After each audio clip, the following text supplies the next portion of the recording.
നമ്മുടെ മുഖ്യമന്ത്രി ഒരു ലഹരി മാഫിയ തലവനാണെന്നുണ്ടെങ്കിൽ അതിൽപ്പോലും ഒരു ദുരന്തം കേരളത്തിന് വരാനില്ല. മാത്രമല്ല ഓരോ മലയാളിക്കും. CPM സംസ്ഥാന സെക്രട്ടറി MP ഗോവിന്ദൻ മാസ്റ്ററുടെ പ്രസ്താവന പ്രകാരം ആ രീതിയിൽ വിശ്വസിക്കാനാണ് അദ്ദേഹം നമ്മളോട് പറയുന്നത്.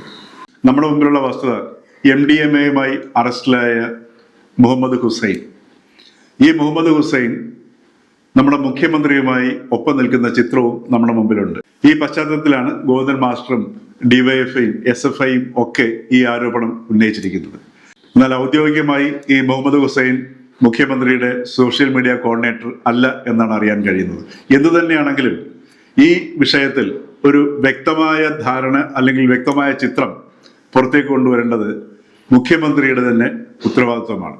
എന്തായാലും ഒരു കാര്യം വ്യക്തമാണ്, കഴിഞ്ഞ 10 വർഷമായി കേരളത്തിൽ സമാന്തര സമ്പദ് വ്യവസ്ഥയായി മാറിയ മയക്കുമരുന്ന് ലഹരിയുടെ കണ്ണികളാണ് ഇപ്പോൾ രമേശ് ചെന്നിത്തലയുടെ ഓപ്പറേഷൻ തുഫാൻ വഴി പിടിയിലാകുന്നത്.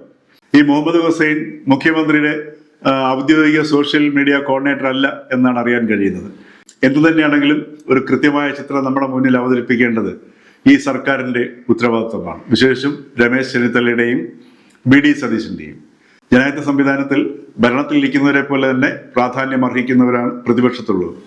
ഭരണമുന്നണിയുടെയും പ്രതിപക്ഷ മുന്നണിയുടെയും വിശ്വാസ്യത നിലനിൽക്കുക എന്നുള്ളതും ജനാധിപത്യത്തിൽ അനിവാര്യമാണ്.